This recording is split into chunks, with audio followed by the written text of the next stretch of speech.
Detective Kartik. यह एक crime suspense कहानी है। कहानी की स्टार्ट होती है रात के अंधेरे में, जहां कोई स्कूल ड्रेस में लड़की बहुत जख्मी पड़ी है। वह थोड़ा चलती है और फिर से गिर जाती है। अब होती है सुबह। वहां से एक पेपर वाला जा रहा होता है। तभी वह लड़की को देखता है। पुलिस और मीडिया वाले भी वहां आ जाते हैं। लड़की मर गई थी।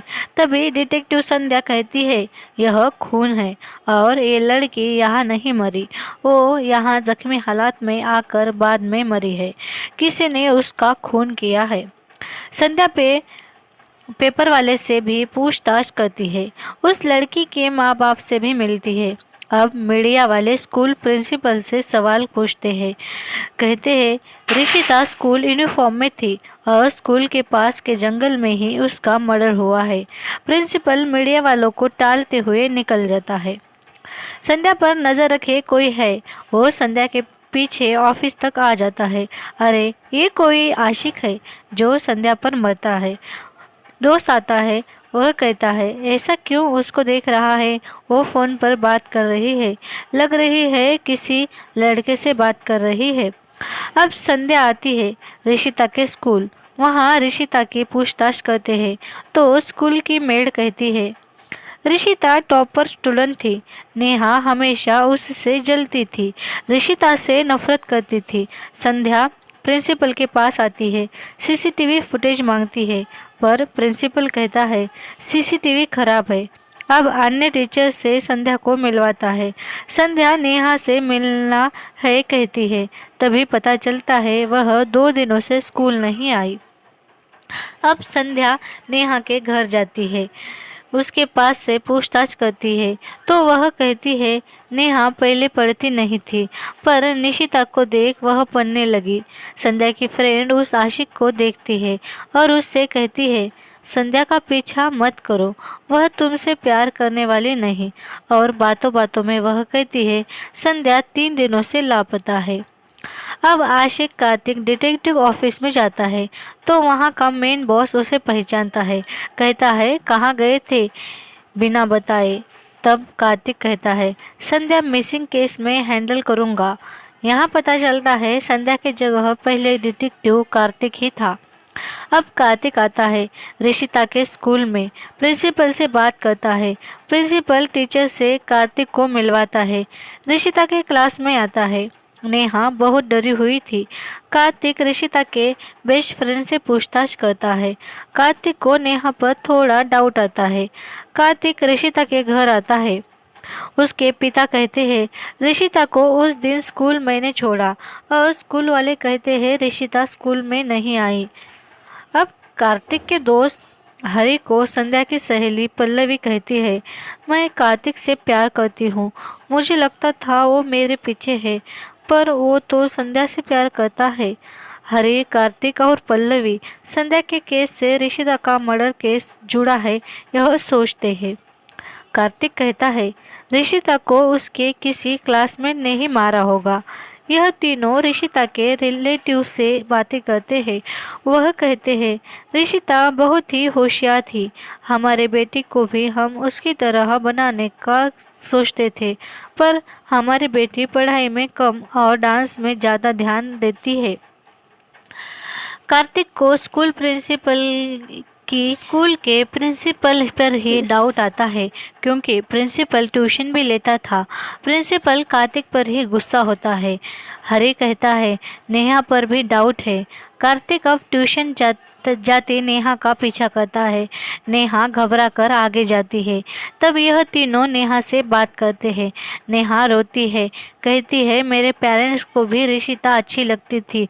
हर कोई ऋषिता से मेरी कंपैरिजन करता था, घर में, स्कूल में, इसीलिए मुझे ऋषिता से नफरत हो गई थी। स्कूल प्रिंसिपल से ट्यूशन लेती थी, मगर प्रिंसिपल ने नेहा का शोषण किया था।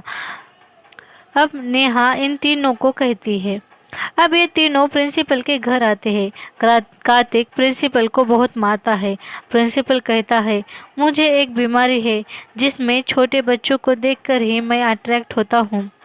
जिस दिन ऋषिता का मर्डर हुआ उस दिन ऋषिता स्कूल के गेट के अंदर तो आ गई थी, पर क्लास में नहीं। तब उसके फ्रेंड अरुण से बात करने के लिए मैंने उसे देखा। वह अरुण को ऑफिस में बुलाता है।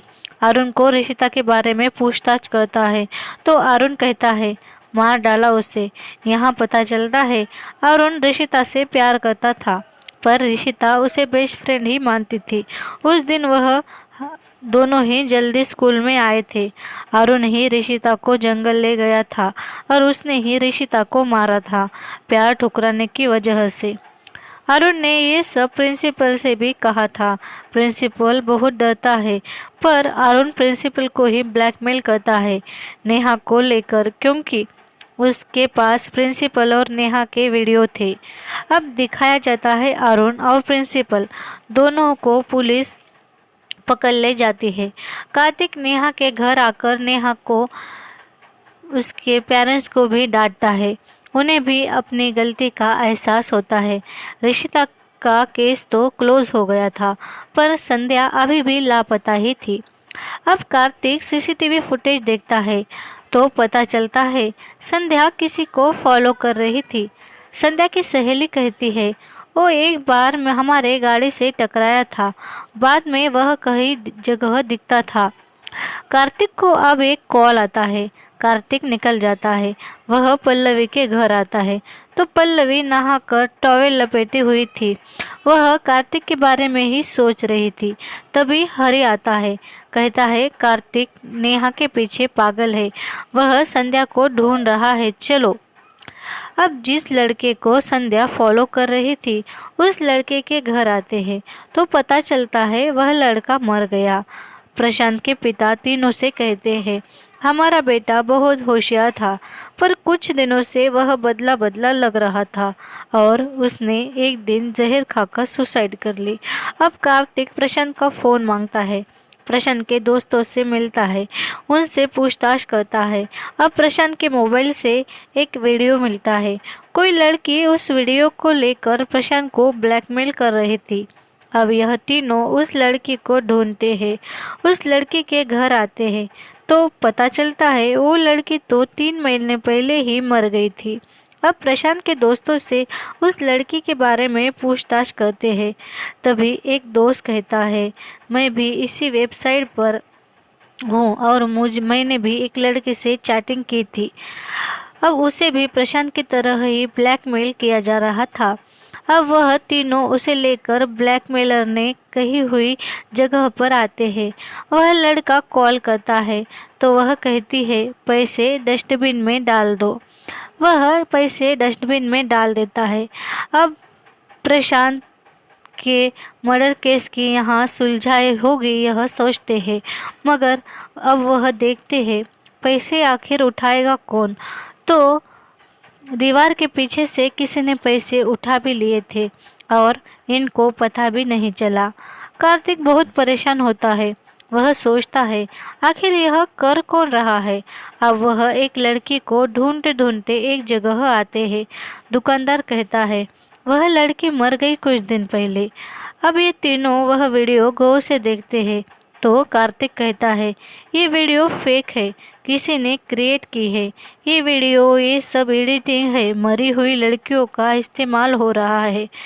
इस बार ब्लैकमेलर पैसे इन आइसक्रीम की गाड़ी में डालने को कहता है। लड़का उसमें पैसे डाल देता है और कार्तिक और हरी उस गाड़ी के पीछे जाते हैं। आइसक्रीम वाला उस थैले को फेंक देता है। ये दोनों उस थैली को देखते हैं। अब कार्तिक को एक लड़के पर शक होता है। वह उसका पीछा करता है। तभी उस लड़के की चेन कार्तिक को मिलती है। कार्तिक देखता है यह चेन तो ऋषिता के स्कूल में जो कंप्यूटर टीचर था उसकी है। अब दिखाया जाता है उसी राहुल जो कंप्यूटर टीचर है। संध्या को किडनैप भी उसी ने किया है। ऋषिता केस के सिलसिले में संध्या बाहर थी, तभी उसे राहुल मिला था कैमरा लिए। संध्या उसके पीछे पीछे यहाँ तक आई थी तो वह देखती है कि यह वीडियो एडिट कर लड़कों को फंसा रहा था। संध्या को ये सब बहुत पहले ही पता चल गया था। वह संध्या का फेस भी इसमें लगाने वाला था। वह राहुल अपने बारे में संध्या को बताता है कि मैं भी मिडिल क्लास परिवार से था, बहुत खुश थे हम, पर माँ बाप की अचानक एक्सीडेंट में मौत हो गई और रेंट वाला भी आ गया।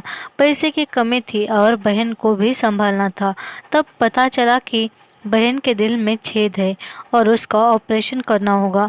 बहुत लोगों से पैसे मांगे, किसी ने दिए नहीं। तब उसने यह प्लान बनाया।